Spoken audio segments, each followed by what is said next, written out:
C'est parti, on va écouter. Tiens, les klaxons du Tour de France, vous les reconnaissez, cette petite musique? Eh bien, c'était la présentation aujourd'hui de la 111e édition du Tour. Elle s'est achevée il y a quelques minutes au Palais des Congrès de Paris. Le Tour s'élancera donc de Florence en Italie le 29 juin pour s'achever à Nice le 21 juillet 2024. Et Axel May, ce Tour s'annonce historique. Oui, et même doublement historique. Jamais le Tour n'est parti d'Italie, ce sera chose faite l'été prochain. Et jamais non plus le Tour n'est arrivé autre part qu'à Paris. Ce ne sera plus le cas en juillet. La capitale accueillant les JO, la grande boucle s'achèvera à Nice. Christian Prudhomme est le directeur du Tour de France. Le Tour 2024 est moins montagneux que celui de l'été dernier. En revanche, ça va monter très haut très tôt et ça va monter très haut très tard. Le Galibier dès le 4e jour, je pense que ça s'est jamais vu.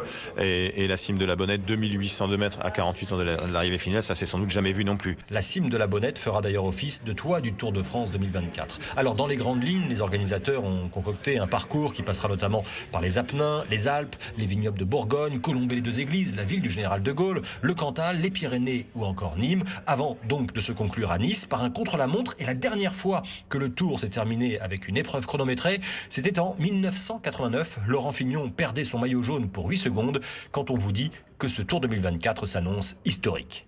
Axel May au Palais des Congrès pour Europe 1.